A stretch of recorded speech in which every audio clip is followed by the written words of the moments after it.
Hello, this is Lee on PublicLee speaking, and this week I'll be reviewing the should-have-been hit TV show, Firefly.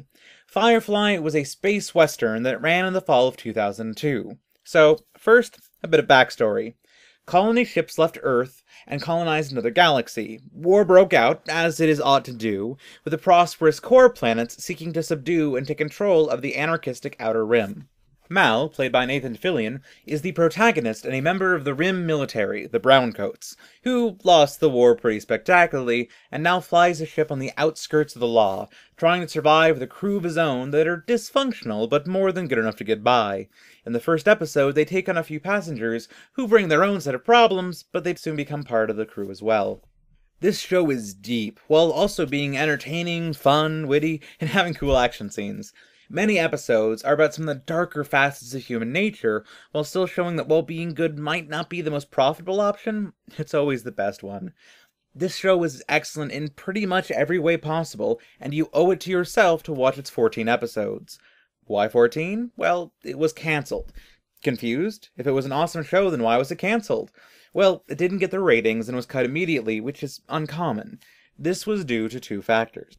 The first and smaller factor was that it was marketed as an action comedy, and while it is funny, it's much more psychological in nature, but having lighter parts to make it fun instead of straight up depressing as psychological shows tend to be. This meant that people who liked action comedies tuned into it, but those who liked psychological shows ignored it. Much more importantly, it was aired out of order. The show is 14 episodes long, and each episode was an hour in length counting commercials, with the pilot being double length. So you think it would be shown in order, episodes 1 through 14? Nope.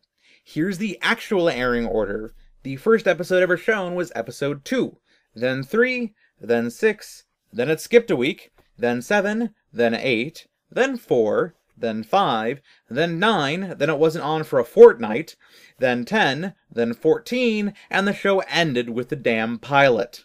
The pilot last? Seriously? Pilots are needed to establish characters, they set up scenarios, backstories, and antagonists. To put it in context, a pilot for a TV show is like the first 20 minutes of a movie, the first few chapters of a book, or the first few levels of a video game. A good pilot sets up everything for the show to be great. Fox, however, deemed it inappropriate as a pilot, probably because it starts dark, then lightens up, which is how the show works. But Fox made the second episode the new pilot, despite the fact that in order to understand it, you need to see the goddamn pilot. As if skipping the pilot wasn't bad enough, they aired the rest of the show out of order. So, imagine you're going to read the first Harry Potter book, but it starts on the 3rd chapter, then jumps around so you read everything out of order. Everyone would hate it.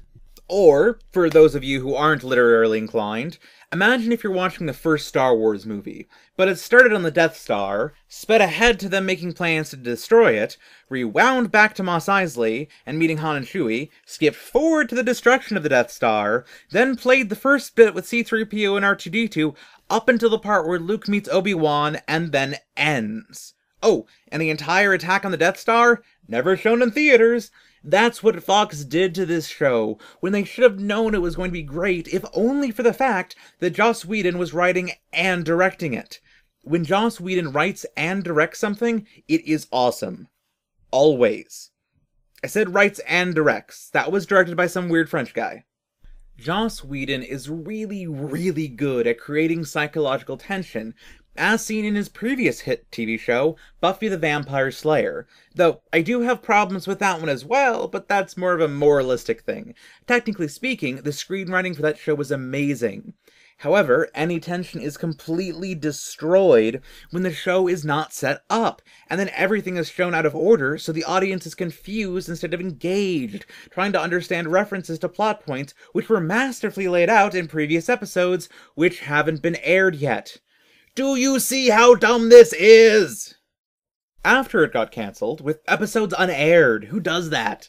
There was a great effort on the part of the fans to have it picked up by a different network, which sadly failed. However, a movie named Serenity was made which finished the series awesomely. I might make a review of that later, but you should go see it after you finish watching Firefly. Firefly and Serenity are available on Netflix Instant, and you should go watch it. Like, now. Close this video and go watch it. This is Lee, publicly speaking and signing off.